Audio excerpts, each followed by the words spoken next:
Navigating your life on your frequency climb journey when you have to deal with NPCs and lower frequency source players can be a challenge.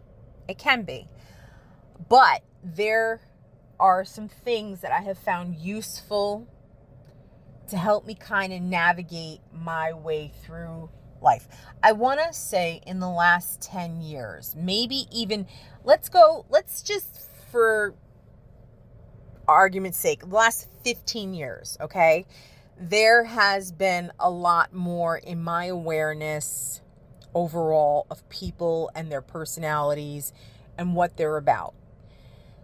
When I was living by myself in New Hampshire, there was a woman who moved in next door to me that was diagnosed borderline personality disorder.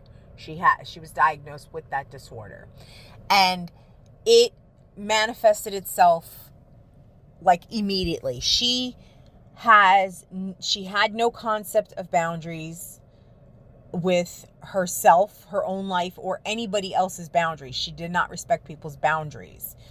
And she was constantly trying to insert herself into my life. And I started to see her crazy, erratic behavior. But also, there were parts of her that were fine when she wasn't self-medicating with a bottle of tequila or pills that she was snorting or whatever.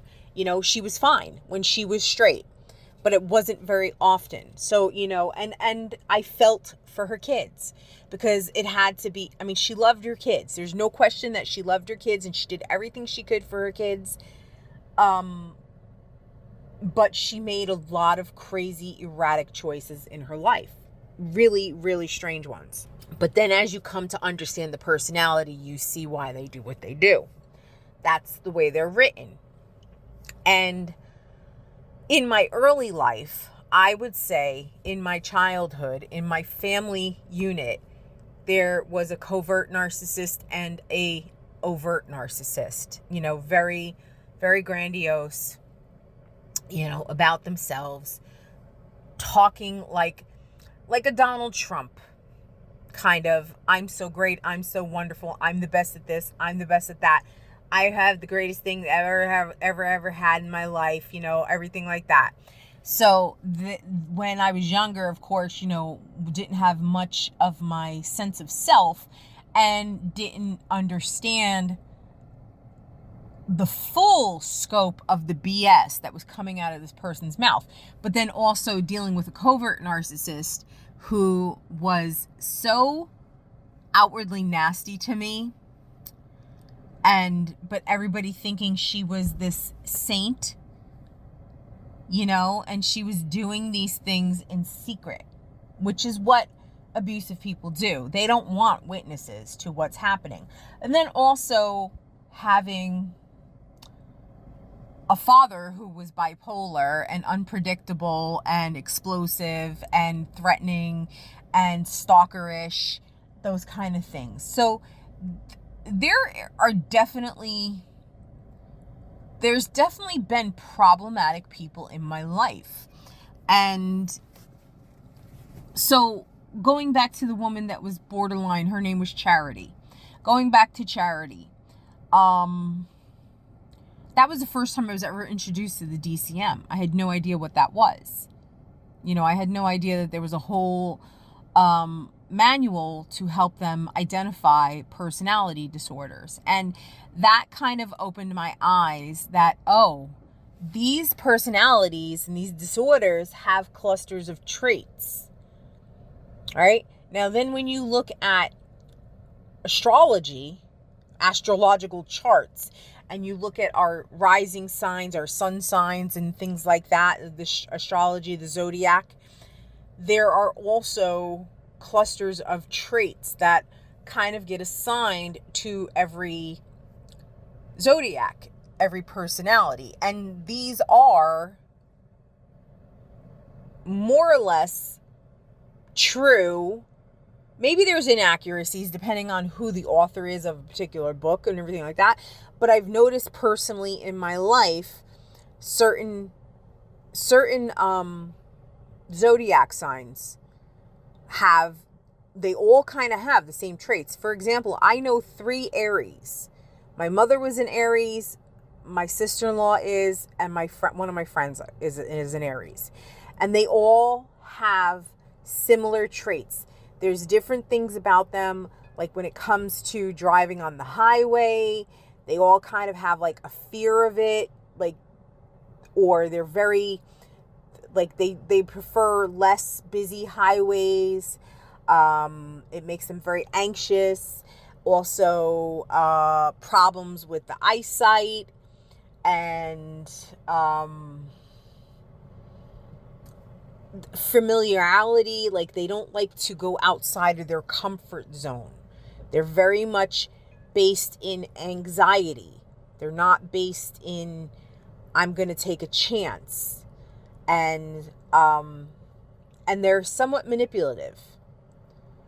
But they're also very caring people, but then when you see the manipulation come out, it's interesting to see. And so when I start recognizing patterns within people, I myself being a Cancer, I know that there are certain traits within the Cancer archetype, that are essentially true. Emotional dysregulation, these different things. But also being highly intuitive and living an emotional life and kind of knowing when, there's certain things that about the Cancer. Now, and every other zodiac sign out there. And when you start to really understand that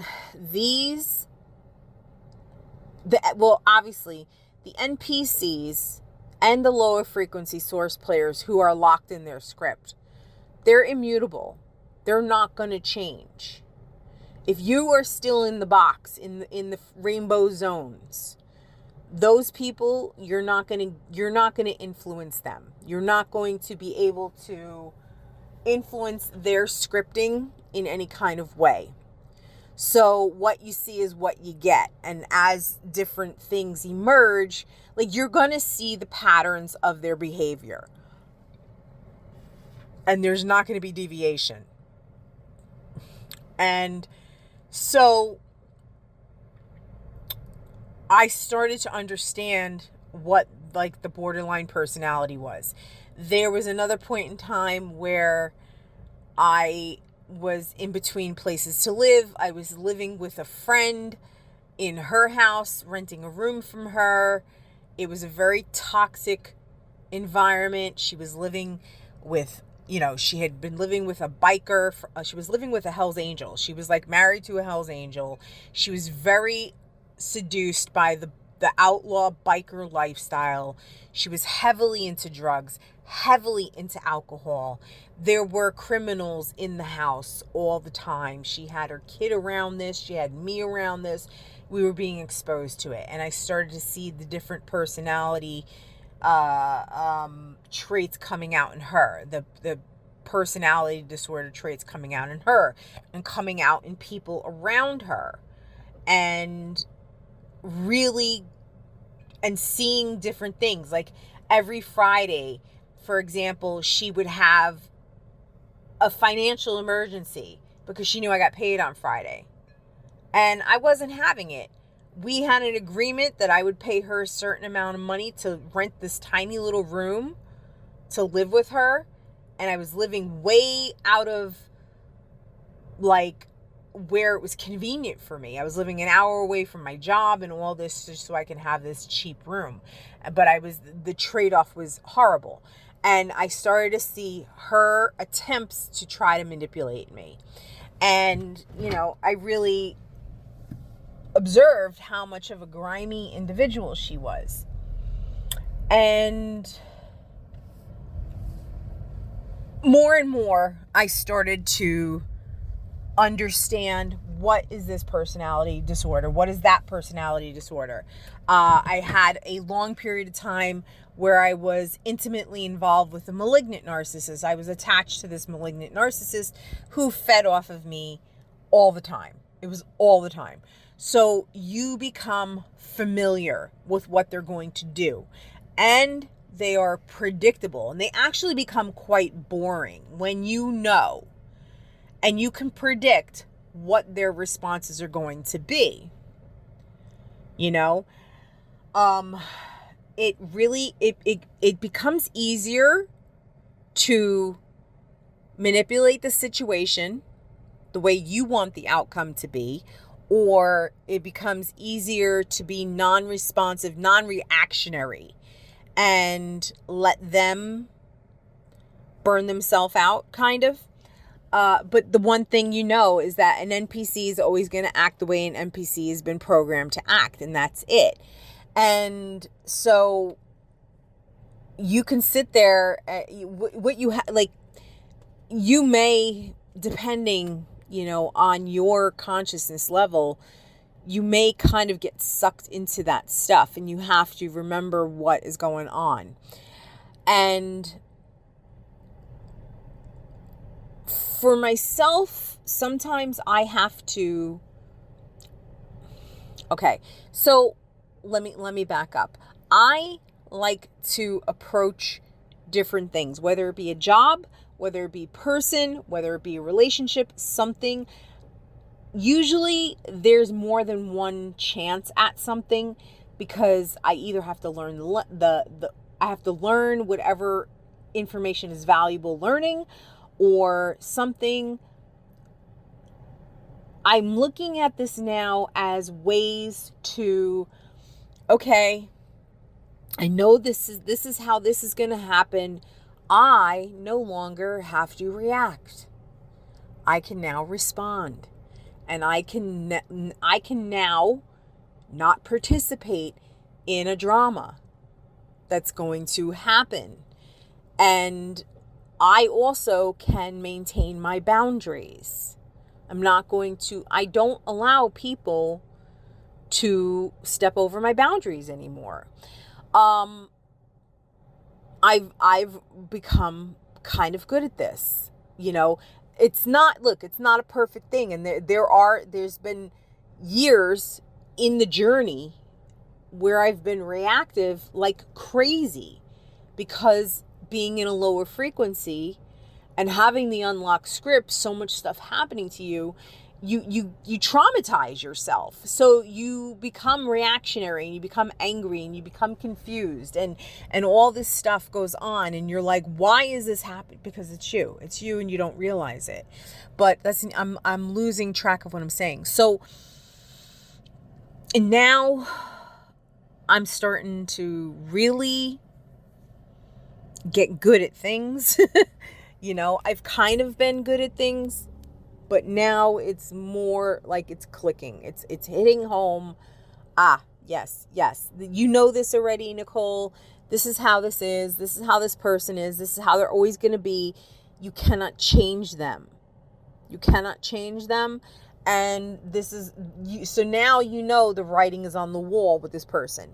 But also now, to touch back on it, when I started to really identify people with very malignant, very negative, toxic traits within them, and to see what kind of, it had become very useful for me in my work life, because I had a very bad experience at one particular job, and then going into my next job, there was starting to be bad experiences in there as well, and a lot of backstabbing, a lot of talking behind my back, a lot of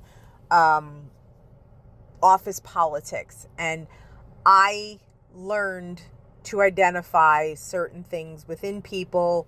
That was how they were going to be. This is what they were. This is how they're operating. This is their character map. Their character. This is the makeup of their character. These are the traits. They're not going to deviate from that. They're always going to be what they are. And it helped me to navigate office politics. I hate office politics, but it's a necessary thing when you're working in an environment and there's many people that you have to work with day to day, many different personalities, and you have to learn to navigate them all. And it can be very exhausting if you are clueless, if you are unconscious of everything that's playing out around you. It can become a very exhausting thing. So now I just know.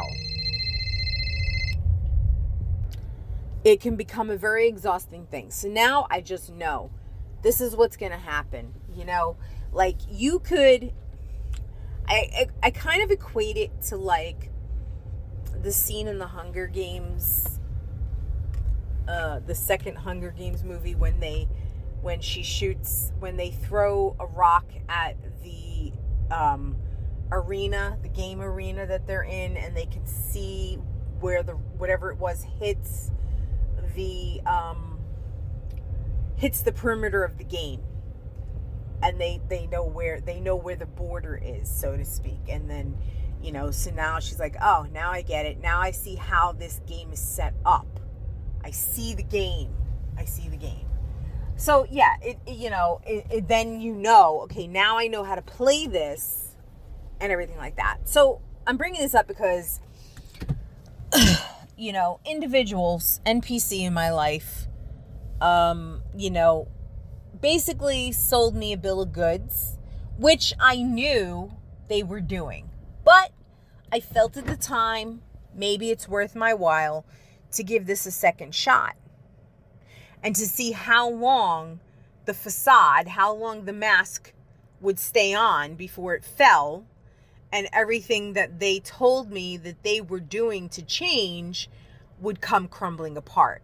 And literally, it has taken March, April, May, June, July. June. 4 months. 4 months for it to all come crumbling down. And while I've had some heated interactions with this person, I'm now at a point where I can identify when I know that her baseline is operating in anger all the time. Anger, sarcasm, viciousness, resentment, you know, like that kind of person. And I know that's her baseline.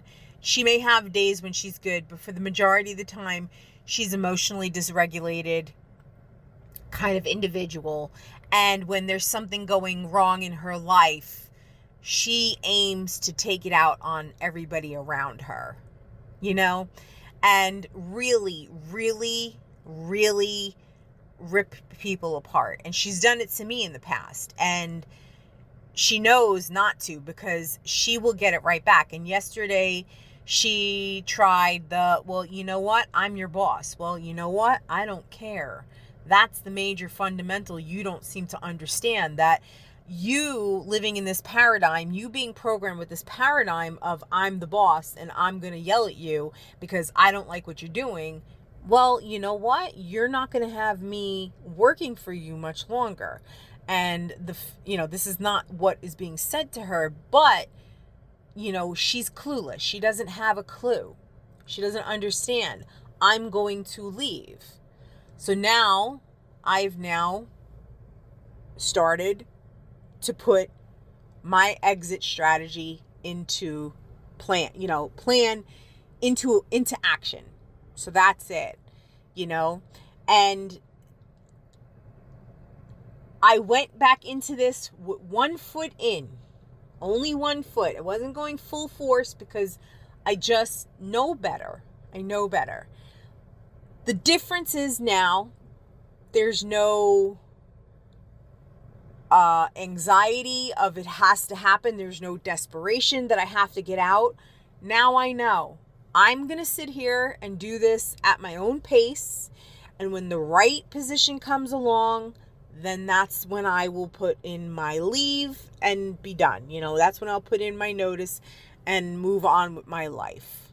Because when you are dealing with these people, even though you know what they are about and you can predict their actions, they can be incredibly exhausting. It's just exhausting. And that, at the end of the day, if your energy is being zapped because the person that is in your life is an NPC that's programmed, I mean, that's what they're programmed to do for the majority of the time anyway. Some of them may be nice, but at the end of the day, this one, she's programmed to suck as much energy out as she can. But she keeps hitting into the wall and realizing she can't get it from me anymore. That happened yesterday, and you know what? She started her BS because there is this whole thing about the core values of the company and having trust and honesty and loyalty in this. Well, you know what?